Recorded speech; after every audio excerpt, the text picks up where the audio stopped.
Ya, ok, voy a empezar la grabación. Ujú. Este Power ya está subido, por si acaso, en el grupo de Teams, em, pero no lo he enviado a los mails por si acaso, por si es que te preguntas, porque estos son PowerPoint nuevos que estoy creando porque he actualizado harto la información respecto a las diferentes clases que hay. Así que, bueno, voy a empezar.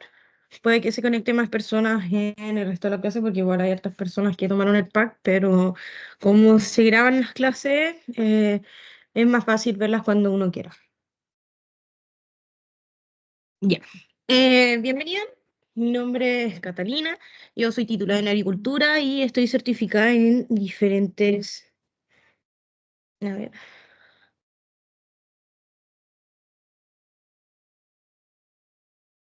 Ya, sí. Comuniquémonos por el chat, ¿ya? Yo siempre estoy mirando el chat, así que cualquier cosa me lo dices por ahí.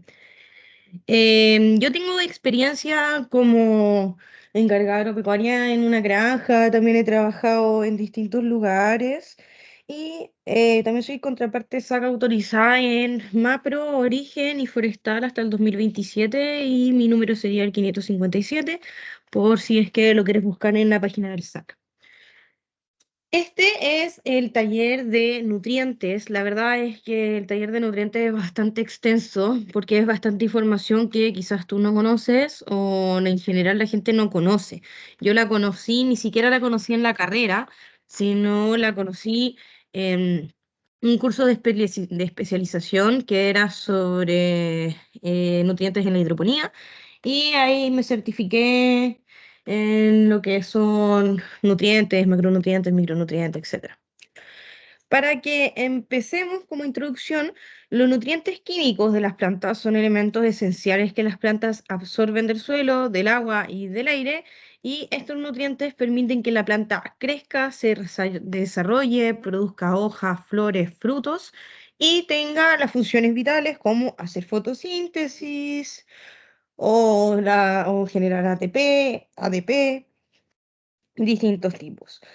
Algo que te tiene que quedar súper claro desde un principio es que los elementos que necesitan las plantas para poder crecer en realidad son más que solamente nitrógeno, potasio y fósforo, sino son en realidad 16 elementos son 16 elementos, pero los que se necesitan en mayor cantidad son los que se conoce como chomps en la agricultura, que sería carbono, hidrógeno, oxígeno, nitrógeno, potasio y azufre, si no me equivoco. Y otros 10 que son indispensables en menor cantidad, pero ausencia de cualquiera de ellos se genera lo que se conoce como deficiencia, debilitamiento o una menor productividad. Para que conozcas palabras claves, macronutrientes primarios son los que se requieren en mayor requerimiento, como el carbono, el hidrógeno, el oxígeno, el nitrógeno, el fósforo y el potasio. Luego están los macronutrientes secundarios, que sería el calcio, el magnesio y el azufre. Y están los micronutrientes, que es el riego, el manganeso, el boro, el cobre, el zinc, el molibdeno y el cloro. Existe una relación muy estrecha entre la nutrición, el crecimiento y la producción y los nutrientes, ¿ya? Cuando hablamos de nutrición, la nutrición es la absorción de nutrientes del suelo, del agua y el aire, y los nutrientes permiten que las plantas realicen las funciones vitales como fotosíntesis, respiración, síntesis de las proteínas, y si la planta carece de distintos nutrientes, su crecimiento se ralentiza, empieza a ser menos productivo, empieza a ser más débil frente a distintos tipos de plagas y enfermedades y se empieza a notar lo que serían síntomas y diferentes signos. En el crecimiento es sumamente importante el tema de los nutrientes porque a base de esto empiezan a crecer las raíces, los tallos, la hoja y las ramas y depende directamente de distintos tipos de elementos, que en este caso puede ser el nitrógeno, que ayuda a las hojas y los brotes, el fósforo, que ayuda a las raíces, el potasio, que transporta el agua y el vigor en general en la planta. Em, ay, me faltó el de producción.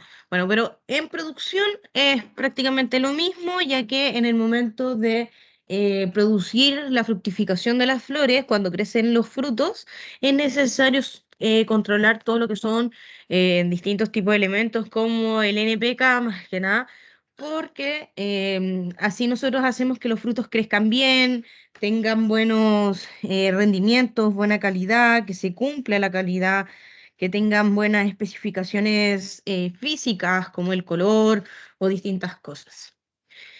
Un concepto que a mí me hizo darme cuenta de muchas cosas cuando estaba haciendo mi certificación en nutrientes fue cuando me explicaron que existía la ley del mínimo, o esta es una teoría que hizo Justus von Liebig, que decía, el crecimiento de una planta está limitado por el nutriente que se encuentra en menor cantidad, aunque todos los otros estén bien.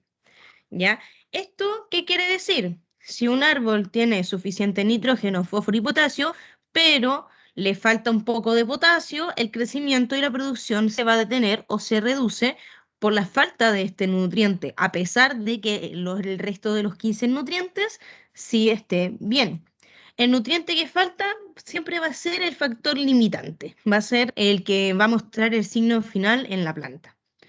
La importancia en la agricultura y en la jardinería es súper importante porque ayuda a identificar deficiencias, permite la fertilidad correctamente, evita el exceso de nutrientes innecesarios y mejora el crecimiento, la producción y la salud de los árboles. Para entrar un poco más en contexto, están los macronutrientes. Los macronutrientes son aquellos elementos que las plantas requieren en cantidades ya bastante grandes para el crecimiento y desarrollo de ellos. Se dividen en primarios y secundarios. Los primarios, primero está el nitrógeno, que es un... a ver, ay, disculpa. El nitrógeno, que su función principal es hacer síntesis de proteínas y de clorofila, favorece el crecimiento vegetativo de hojas verdes y más vigorosas, y la forma de absorción es a través de nitrato de amonio que se encuentra en el suelo. Esto te lo voy a explicar un poco más adelante. Los síntomas de deficiencia cuando estamos hablando de nitrógeno normalmente es clorosis en hojas viejas, que es un amarillamiento que tienen las hojas, que te lo voy a mostrar un poco más adelante igual.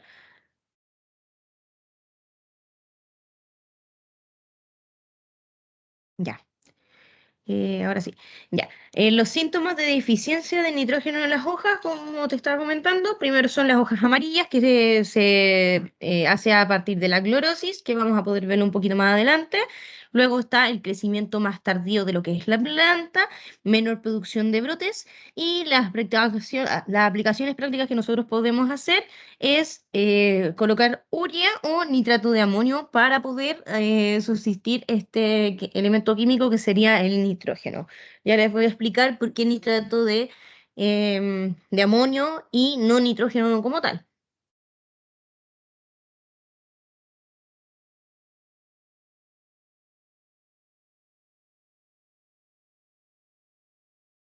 Ay.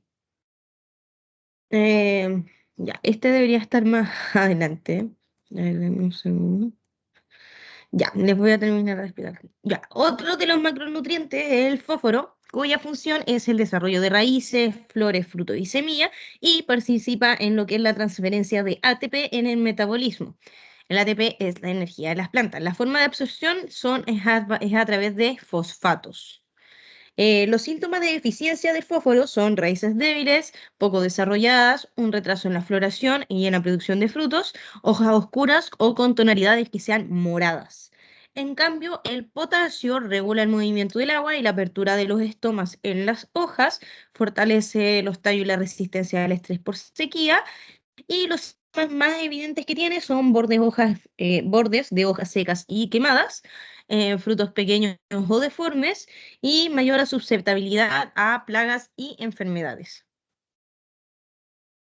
El calcio también es un macronutriente que forma las paredes celulares, estabiliza las membranas y favorece el crecimiento de las yemas y raíces jóvenes. Esto lo pasé ayer en Árboles y Poda, el tema de las yemas, que son organismos de donde salen tanto las hojas como las flores, o también pueden salir una rama de la yema. Entonces, el calcio va directamente ahí ayudando a que crezca una nueva parte en el árbol o en una planta cualquiera.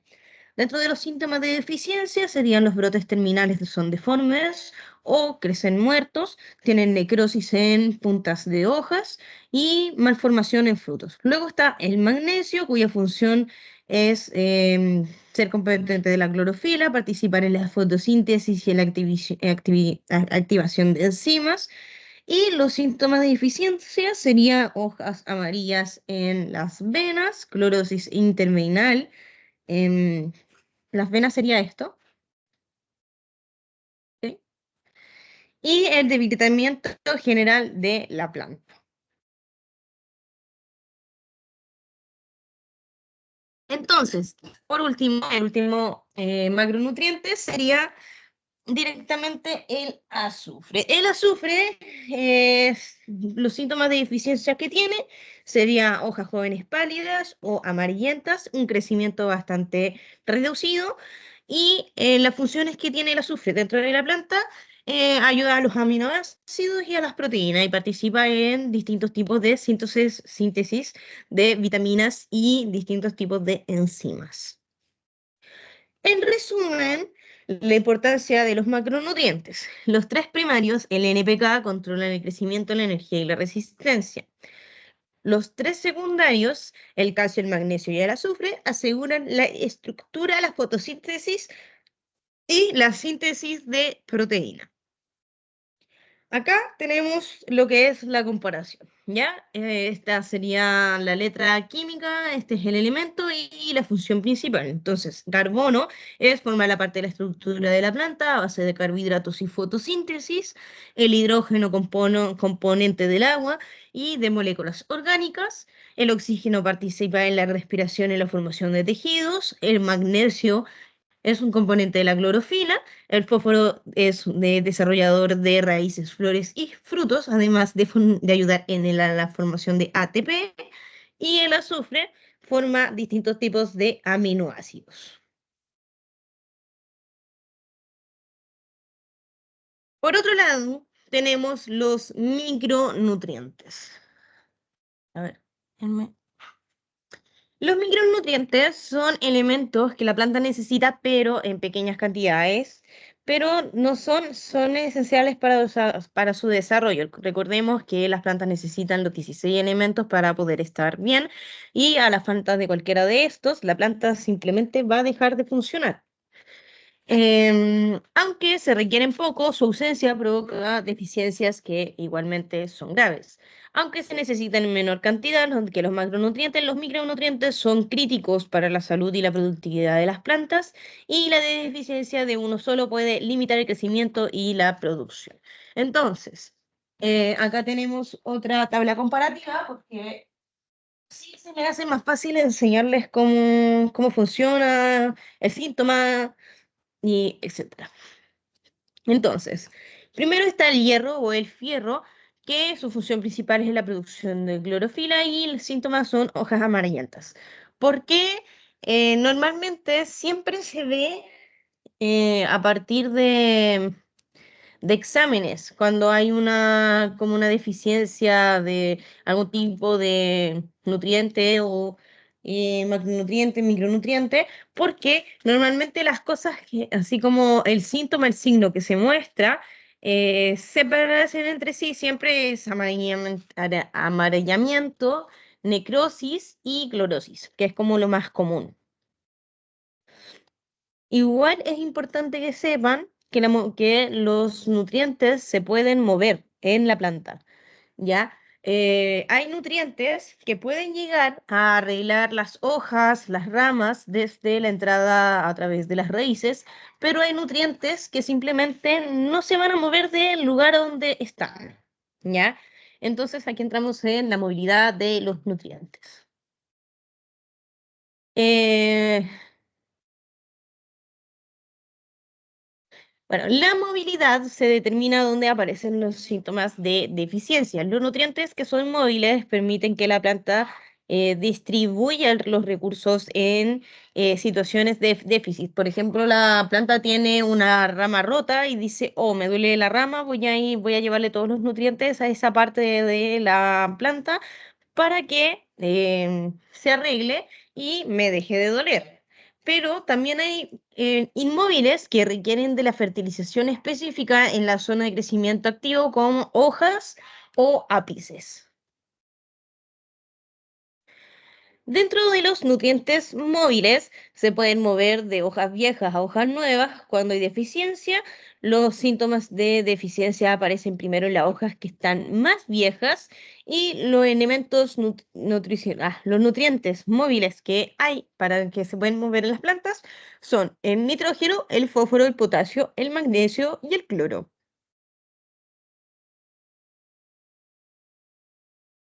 En cambio, los nutrientes no móviles se quedan donde se depositan y no se trasladan fácilmente a hojas o brotes nuevos.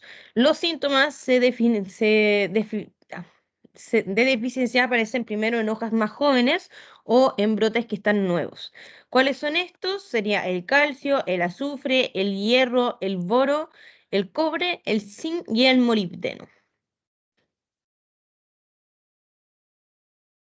En resumen, los nutrientes móviles es el nitrógeno, el potasio, el fósforo, el magnesio y el cloro. Luego, los inmóviles sería el calcio, el azufre, el hierro, el boro, el cobre, el zinc y finalmente el molibdeno. ¿Dónde están los síntomas de deficiencia? En los móviles, normalmente en las hojas viejas. ¿Y dónde están en los inmóviles? En las hojas jóvenes. Por eso nosotros cuando tenemos como una planta con algún problema, decimos ya, ¿en qué hoja está? Ya, esta hoja es vieja. Entonces probablemente tenga un problema en los nutrientes que son móviles, que puede ser el nitrógeno, el potasio, el calcio, que al final es el NPK. Pero puede pasar lo contrario, de que primero vemos que hay problemas en brotes y eso nos puede indicar inmediatamente que es un problema de nutrientes inmóviles como el calcio, el azufre, el hierro, el boro, el cobre, el zinc y el molibdeno, que en realidad son nutrientes que no son muy comunes al momento de cómo hablar de ellos, porque estamos muy acostumbrados al NPK. Forma real de absorción de los nutrientes. Los nutrientes no entran como simples, ¿ya? No entran como nitrógeno, no entran como potasio, ni como calcio, ni como boro, no entran así, sino entran como formas químicas más específicas que están disueltas ya en el agua, ¿ok? Los nutrientes deben estar en formas que ya estén disponibles en la solución de suelo, que sean hidrosolubles, que estén en suspensión en el agua, y la actividad de microorganismos como pH y humedad determinada em, ayudará a la entrada de NPK si es que está disponible. Por eso, abonar solo con NPK no sin considerar la forma y la disponibilidad en la que está entrando, es ineficiente. Las plantas no absorben letras, tampoco porcentajes, absorben iones específicos que pueden ser nitratos, fosfatos, hidratos. Decir NPK solamente indica una composición del fertilizante, no una disponibilidad real para la planta. ¿Ya? La nutrición vegetal efectiva depende de una química real del suelo y de la descomposición de los elementos a partir de microorganismos que hay en la tierra. Por eso cuando nosotros compramos como ya un fertilizante que diga NPK 10, 15 y 10, eso no significa nada. Solamente significa cuántas moléculas de NPK tienen dentro de una solución que puede ser de 100 gramos. Y eso es una regla, es como hay que hacer una ecuación matemática para poder sacar realmente el porcentaje que termina siendo siempre como 0,001% de nitrógeno en una solución. Entonces, No. El nitrógeno. El nitrógeno puede estar presente en el suelo como un ion de amonio o como un nitrato. La planta absorbe principalmente el nitrato mediante las raíces, usando una energía para transportarlo. No absorbe nitrógeno sólido, como urea o un nitrato en polvo directamente. Se tiene que disolver y si es urea debe ser transformada por microorganismos y luego transformada en un nitrato. Por eso no sirve decir la planta necesita nitrógeno. La planta necesita nitratos o amonio disponible en la solución del suelo. Literalmente necesita nitratos, no nitrógeno. En el fósforo se absorbe con fosfatos. En fertilizantes sólidos debe disolverse y a veces ser liberado por microorganismos. No es tan fácil que se meta el NPK a las plantas. El potasio se absorbe como un ion, que es un fosfato también creo, y directamente disponible en la solución acuosa. Aunque se encuentra en sales sólidas, solo es útil cuando está disuelto en agua.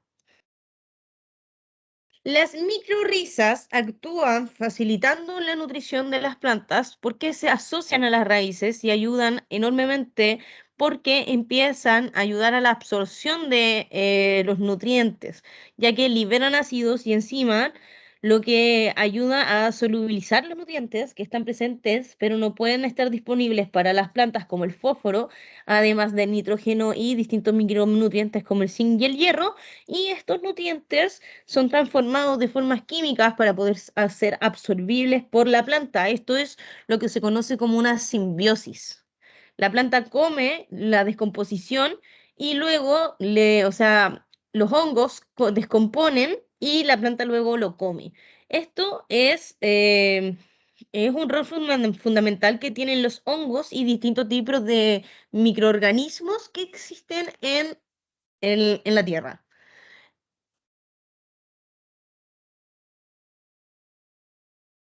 Mira, acá están los elementos químicos, que son los 16, y esta es la forma real en la que se absorben. Por ejemplo, carbono en dióxido de carbono, el hidrógeno en agua, el oxígeno o en agua, los nitrógenos en nitrato, el fósforo en fosfato, el potasio con un ion de potasio, el calcio en iones, el magnesio en iones, el azufre en sulfato.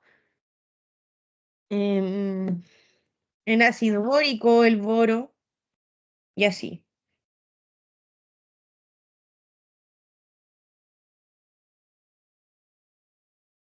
Funciones específicas. Ya, carbono. La función específica es formar carbohidratos. Esto ah, está mal. Ya, lo puse muy pequeño, entonces tengo que abrirlo, disculpa. No se va a ver. Pero son las funciones específicas de cada uno de estos, como el potasio, la regulación del agua, el calcio, la formación de paredes celulares, la producción de clorofila en lo que es el nitrógeno, en el zinc, la producción de hormonas, el cobre, la lignina, el molibdeno, la asimilación de nitrógeno, y así. Cada uno de los nutrientes tiene algo que ver con el otro y se van ayudando entre sí. Los signos y síntomas.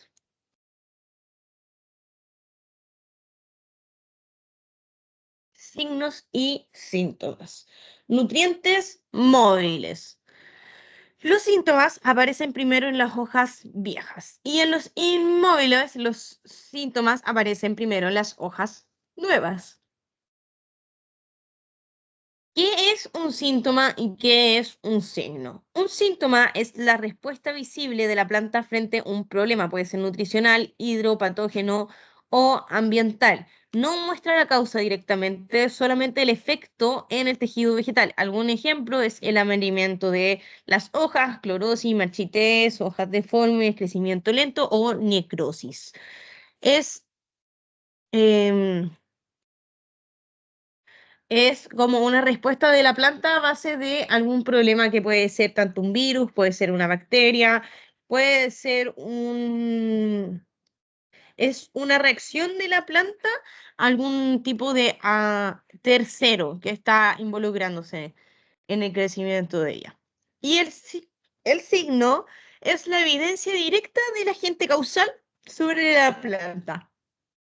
Este puede ser, por ejemplo, hongos que están ahí, se ve el micelio, se ve la espora, insectos, larvas, huevos, exudados como resina, como savia, y distintos tipos de insectos, presencia de moho, polvillo o pústulas. Entonces, ¿qué quiere decir? Síntoma es lo que la planta siente, entre comillas, y signo es lo que el problema que deja la planta.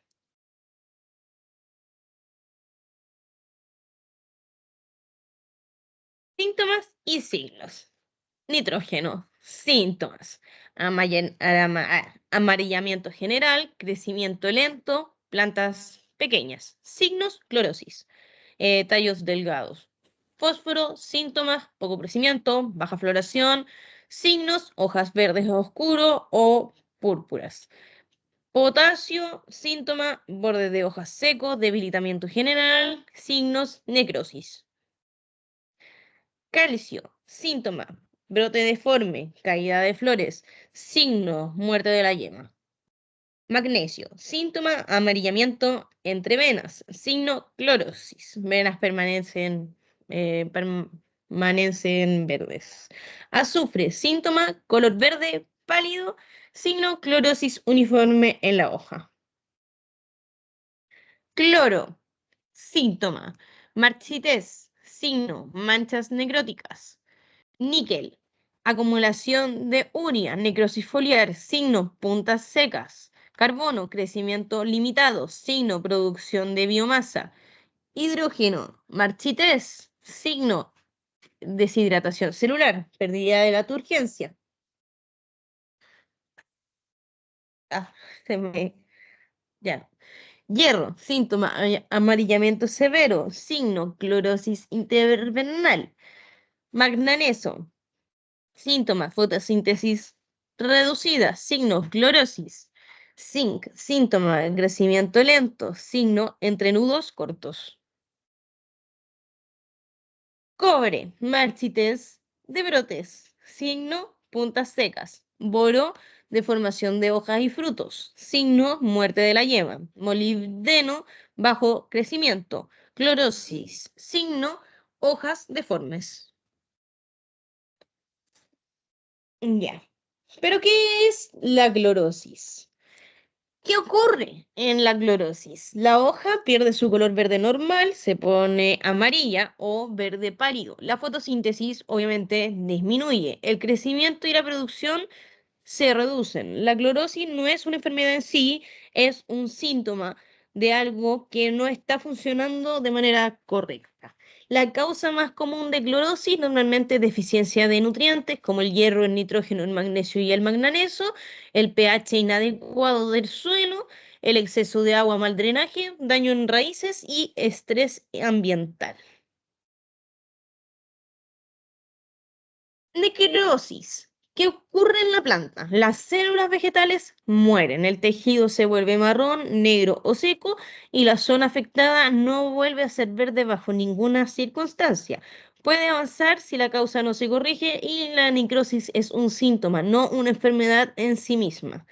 Como se reconoce, las manchas son secas, son oscuras, se ven los bordes que están quemados y los puntos están secos. Las causas más frecuentes son deficiencias de nutrientes, especialmente el potasio, el calcio y el boro, y exceso de sal o de fertilización.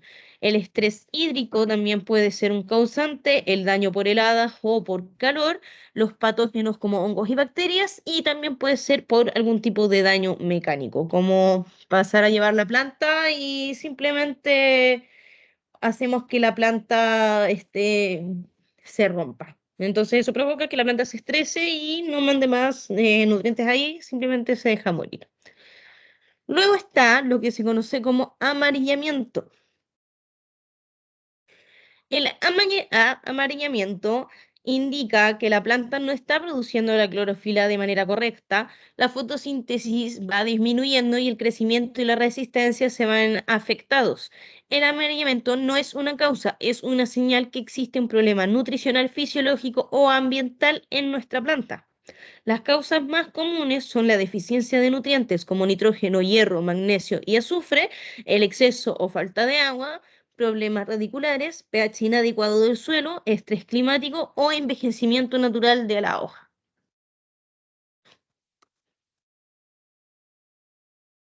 Entrada y salida de nutrientes a la planta. ¿Cómo entra nutriente a la planta? Las plantas no absorben nutrientes sólidos ni partículas completas del suelo. Entran disueltos en el agua en forma de iones a través del sistema que es radicular, especialmente por raíces que son muy finas y tienen pelos radicales o absorbentes. El suelo funciona como un medio de intercambio entre el agua, el aire, las raíces y los nutrientes que están en suspensión en el agua. Una vez disueltos, los nutrientes llegan a la superficie de la raíz y atraviesan una membrana celular mediante los procesos que son físicos y fisiológicos regulados por la planta. Este ingreso ocurre principalmente entre tres mecanismos básicos que los voy a mostrar ahora, que, o sea, los voy a nombrar, que es la difusión, el flujo de masas y la intercepción radicular, que explican cómo nutrientes se mueven desde el suelo hacia la raíz y se meten en la planta. A partir de esa base, se puede comprender que funciona cada mecanismo en específico, que esto es como un resumen. Porque acá se los voy a mostrar. Primero está la difusión. La difusión es el movimiento de nutrientes desde zonas de mayor concentración en el suelo hacia zonas de menor concentración. ¿Qué quiere decir? Cuando tenemos un lado A y un lado B, y el lado A tiene 100 puntos de nutrientes, el lado A mira para el lado y dice, oh, en el lado B no hay nada, démosle nutrientes al lado B. Entonces, por estar tan lleno, simplemente se van multiplicando más los nutrientes hacia el otro lado y eso se conoce como difusión, porque uno al estar al lado del otro simplemente entra. Esto genera un gradiente en la concentración que hace que el nutriente se desplace lentamente hacia la raíz, donde no hay nutrientes. Los nutrientes que entran principalmente por difusión, por estar al lado de la planta, es el fósforo, el potasio, el zinc, el cobre y el hierro. Y los factores que más lo favorecen son los suelos húmedos y la buena estructura del suelo. Flujo de masas. El flujo de masas es el transporte de los nutrientes arrastrados por el agua que la planta absorbe desde el suelo. ¿Cómo funciona? Cuando la planta transpira, el agua se mueve hacia la raíz y con ella viajan nutrientes disueltos como nitratos, amonio, calcio, magnesio, azufre, y ahí todo tiene que ver con un buen riego, una buena transpiración que esté activa y los suelos con buen drenaje. El más común es la intercepción radicular. Como se dice el nombre, es cuando la raíz crece y entra en contacto directo con los nutrientes que son absorbidos a las partículas del suelo. ¿Cómo funciona? No hay un movimiento del nutriente, es la raíz la que va a buscar el nutriente y lo intercepta para poder crecer. Los nutrientes asociados en este mecanismo normalmente es el calcio, el magnesio y distintos tipos de micronutrientes. Y los factores que favorecen esto es el desarrollo radicular que esté activo, suelos no compactados y presencias de microrrizas. Como se habrán dado cuenta, está la función del agua.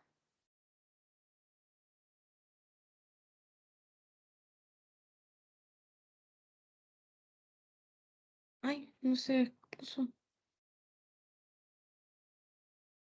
Ya,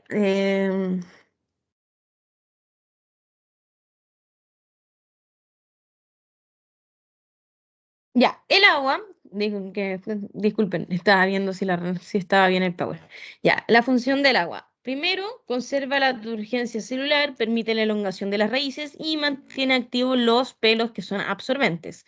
Regula el potencial químico. El movimiento de nutrientes hacia la raíz depende del potencial hídrico. El agua crea el gradiente que impulsa el ingreso de los iones a la planta. El agua es agua, pero gracias al agua pueden entrar distintos tipos de nutrientes a la planta. Por eso se puede hacer lo que se conoce como la hidroponía. Luego está el déficit de agua. Los nutrientes son inmóviles, la difusión reducida, baja absorción, exceso de agua, asfixia radicular, pérdida de raíces y lixiviación de nutrientes. El agua no solamente hidrata, sino que conecta el suelo con la planta. Una nutrición eficiente siempre comienza con un manejo correcto del agua, ¿ya? ATP y ADP muy simplificado. Me costó simplificar esto, la verdad. ¿Ya? El ATP es adenosín trifosfato y el ADP es adenosín disosfatos. Son moléculas que almacenan y transmiten energía dentro de las células de las plantas. Funcionan como una moneda energética que permite que la planta crezca y absorba nutrientes y realice procesos fundamentales para ella. El ATP es la energía lista para usar y el ADP es la energía gastada. Sin ATP, la planta no puede funcionar y aunque tenga agua y nutrientes. ¿Qué son el ATP y el ADP? Muy simplificado. El ATP y el ADP son como baterías de energía que se usan en plantas para poder vivir. El ATP es la batería cargada y el ADP es la batería descargada. La planta necesita de estas baterías para poder crecer y absorber nutrientes y mantenerse viva. ¿Para qué se usa el ATP? La planta se usa de ATP para tomar nutrientes del suelo, crecer y fabricar sustancias internas y mantenerse funcionando. Cada vez que una planta usa energía, el ATP se gasta y se transforma en ADP. ¿Cómo se vuelve a cargar? El ADP se vuelve ATP cuando la planta consigue energía con la luz del sol haciendo fotosíntesis, con el azúcar que produce a base de la respiración, que tiene que ver con los nutrientes para fabricar ATP. La planta necesita fósforo. Si falta fósforo, la planta no puede hacer suficiente ATP, no puede absorber bien los nutrientes y crece poco y se debilita. Concepto de fertilidad. La fertilidad del suelo es la capacidad que tiene para suministrar a las plantas todo lo que necesitan para poder crecer de forma sana y continua. No se trata solo de tener nutrientes, sino de que estos estén disponibles en el momento adecuado y en el ambiente favorable para las raíces. ¿Qué es la fertilidad del suelo? Un suelo fértil tiene que proporcionar nutrientes esenciales, agua disponible, aire para las raíces, soporte físico para las plantas y actividad biológica de microorganismos. La fertilidad del suelo y de la estructura es la capacidad del suelo para nutrir a la planta y permitir su crecimiento. No depende solamente de la cantidad de nutrientes, sino de que estos pueden ser absorbidos por las raíces. La estructura del suelo ayuda al paso del agua, a la entrada de aire y al crecimiento de las raíces. Un suelo con buena estructura retiene agua sin encharcarse, permite respirar a las raíces y facilita la absorción de distintos tipos de nutrientes. La textura, por otro lado, es una característica física y permanente del suelo. Normalmente se conoce como arena, limo y arcilla. La arena drena rápido.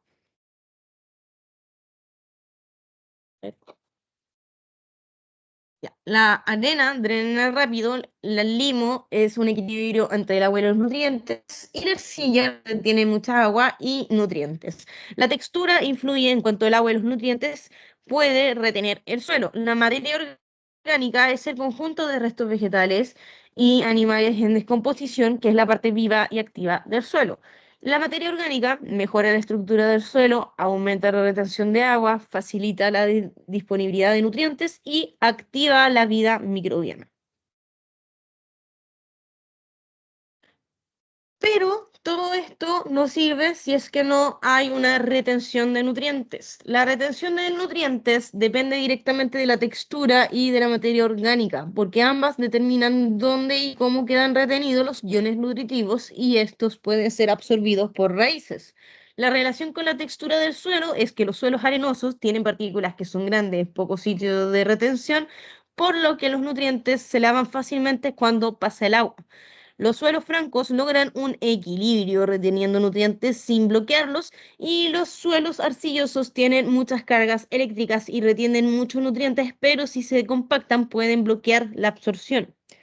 La relación con la materia orgánica es que retiene nutrientes mediante cargas eléctricas, evita la pérdida de lixiviación, libera nutrientes lentamente a las raíces y mejora la eficiencia del fertilizante.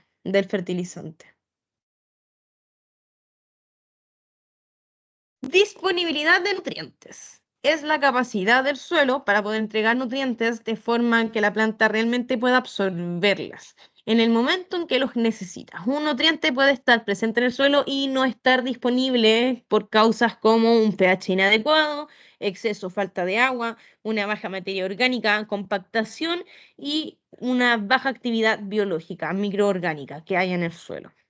Normalmente la fertilidad no se puede evaluar a simple vista, sino mediante análisis de suelos. ¿Cómo cuáles dirán ustedes? Nosotros en la agricultura hacemos bastantes exámenes en el suelo, en distintos lugares como laboratorios agrícolas que son regionales, empresas de análisis de suelos y que sean foliares, o laboratorios asociados a casas de fertilizantes, donde ofrecen muestreo, interpretación de resultados y recomendaciones que ellos nos dan de manera técnica, así como te falta calcio, agrégale esto. Pero ¿cuáles son estos exámenes? Primero está en el análisis químico del suelo, donde te ven pH, materia orgánica, nitrógeno disponible, fósforo, potasio, calcio, micronutrientes y conductividad eléctrica, donde se ven los iones. Luego está en el análisis físico del suelo, donde se ve textura, densidad aparente, compactación, capacidad de retención de agua, normalmente tomando la tierra y metiéndola a un horno para ver cuánto es la cantidad de agua disponible que tiene la tierra y etcétera. La textura para ver cuánta es la retención, la los granos, el porte de los granos de tierra que hay, porque eso influye mucho en la porosidad, en que te pueda tener agua, etcétera. Y análisis de materia orgánica, que esto nos ayuda a ver el nivel de carbono orgánico, capacidad de retención de nutrientes y salud general del suelo. La rotación de cultivo, ya estamos terminando por si acaso. La rotación de cultivo es una práctica agrícola que consiste en alternar distintas especies vegetales en un mismo suelo a lo largo del tiempo, ¿ya? ¿Por qué ayuda? Porque ayuda a reducir plagas y enfermedades, ayuda a mejorar la estructura del suelo y a aumentar la materia orgánica. Al no repetir siempre los mismos cultivos, se evita el agotamiento de los nutrientes específicos porque una planta cuando está en la tierra agarra nutrientes pero deja otros, solamente crece a base de los que le gustan. Entonces, en conjunto, la rotación protege la productividad del suelo y asegura que los sistemas agrícolas sean más sostenibles a largo plazo.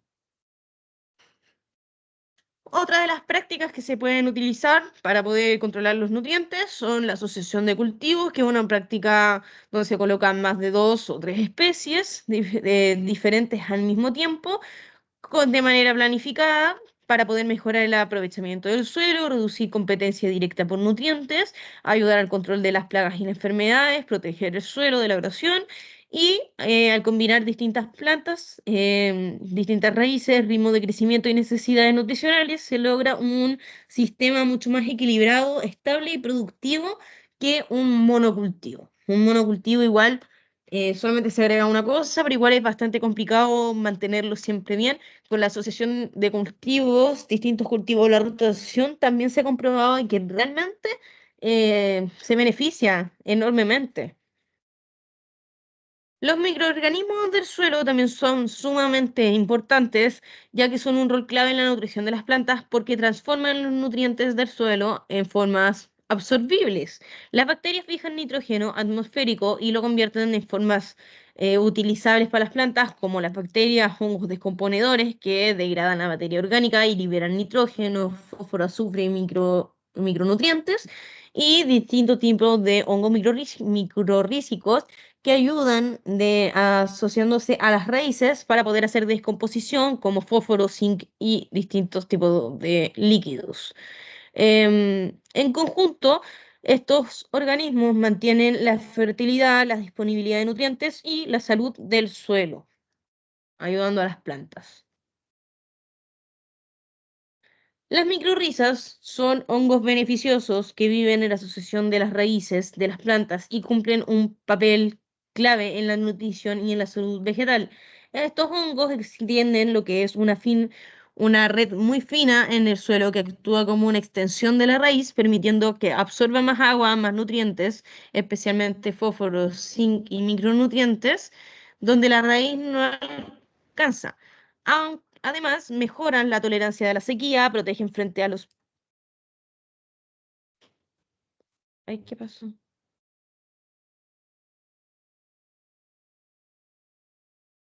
Ay, no sé qué pasó, disculpe. Em, Ya, están las microrrizas, también mejoran la tolerancia a la sequía, protegen frente a patógenos del suelo y ayudan a la estabilidad estructural del suelo. A cambio de la planta, entrega azúcares producidos por la fotosíntesis. Esta relación es un ejemplo de lo que se conoce como simbiosis, donde ambos organismos salen beneficiados.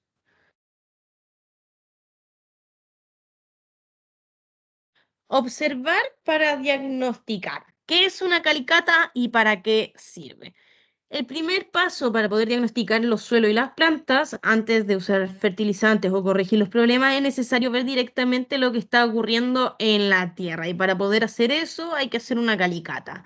Una calicata es una excavación vertical en el suelo que generalmente es como en la forma de una zanja, un pozo de 1 metro de profundidad por lo menos, o 2 metros de profundidad, donde se puede ver claramente las distintas capas del suelo y el desarrollo de las raíces. Entonces nosotros podemos dividir así como ya hasta dónde puede crecer las raíces, podemos ver eh, eso.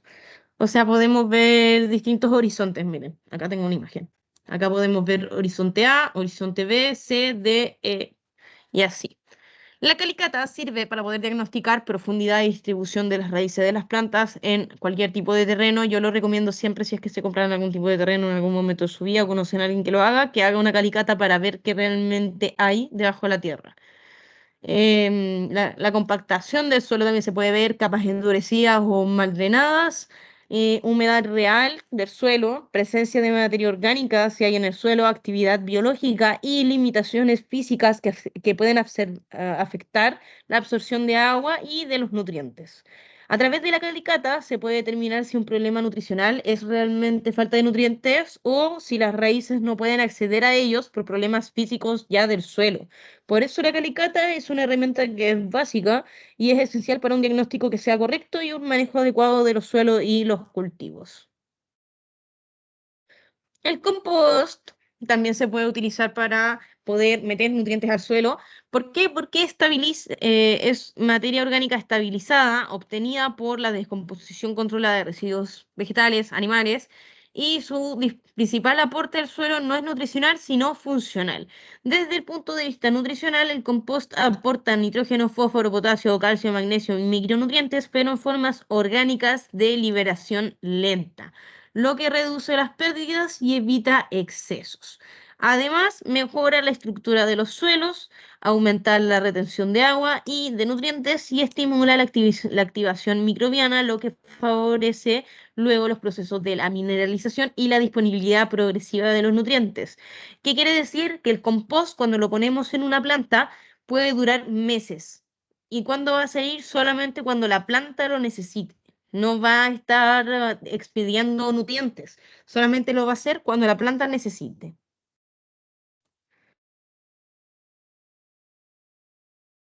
Vermicompost. El vermicompost es un abono orgánico producido a partir de la descomposición de residuos orgánicos por lombrices, a diferencia del compost. Su aporte nutricional es más concentrado y disponible que el compost tradicional, ya que los nutrientes pasan por el sistema digestivo de la lombriz y quedan en forma más fácilmente absorbibles por las plantas. Aporta nitrógeno, fósforo, potasio, calcio, magnesio y micronutrientes, además de ácidos húmicos, fúlgicos y que mejoran la actividad microbiana, estimula el crecimiento radicular y mejora la estructura del suelo. Entonces, si es que quieren echarle algo a la planta para que absorba los nutrientes de manera más rápida, les recomiendo vermicompost. ¿Por qué? Porque está un paso más adelantado. En cambio, el compost es gradual. Los, los nutrientes se pueden inmovilizar o generar un antagonismo interno. ¿Qué quiere decir esto? Que se bloquean dentro de la planta. Sí, pasa mucho. ¿Por qué? Porque algunos nutrientes como el calcio, el boro o el hierro no se distribuyen una vez que entran al tejido. Si la planta se deja de absorberlo, las partes nuevas no reciben suministro. Puede ser por un exceso de nutrientes, también puede ser por exceso de potasio, se reduce el uso del manganeso y el calcio. Cuando hay exceso de fósforo, se reduce el zinc y el hierro. También puede ser por fallas metabólicas. Si la planta no produce suficiente ATP por falta de fósforo o de oxígeno o por algún tipo de estrés, los nutrientes no se van a activar. Y también puede ser por problemas de transporte directamente relacionado a lo que es el xilema y el floema, que es como la savia o en nuestro caso sería como la sangre que va corriendo en nuestro cuerpo. La toxicidad de nutrientes ocurre cuando un nutriente está presente en cantidades que son excesivas dentro de la planta, superando la capacidad de regulación de la planta, lo que provoca daños fisiológicos y estructurales que muchas veces son irreversibles, al igual que la deficiencia. La toxicidad afecta el crecimiento, la absorción de otros nutrientes y la salud general en la planta. ¿Cómo se produce la toxicidad?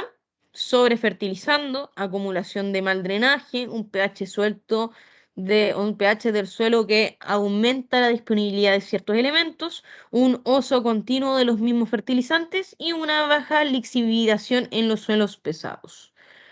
Los nutrientes de cómo se expresan, el nitrógeno, un crecimiento excesivo de los tejidos, un fósforo, un bloqueo entre el zinc, el hierro y el molibdeno, el potasio, deficiencia inducida del magnesio, el calcio, un bloqueo del magnesio, y así. El hierro, manchas necróticas, el manganeso, manchas oscuras con necrosis, el boro con bordes quemados, caída de hojas, el cloro, marchitez, y el sodio, estrés salino o daño radicular directamente.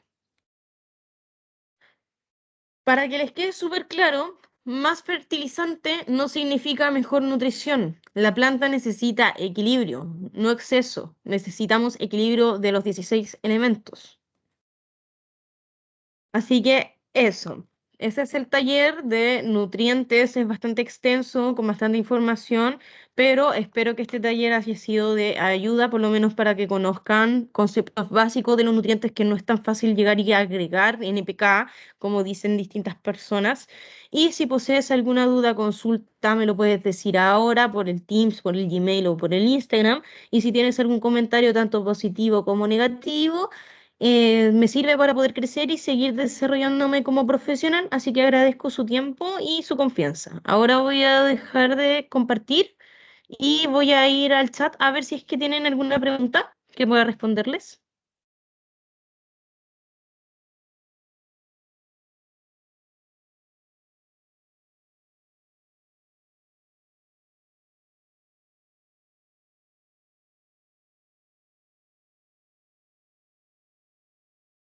Sí, es por falta de nutrientes.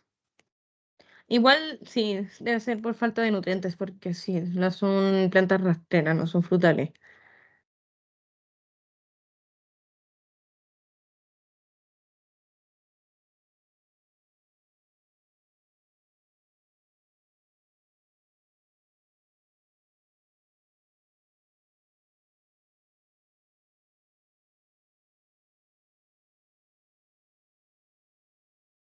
Por si acaso, todo esto quedó grabado ya. Voy a dejar de grabar.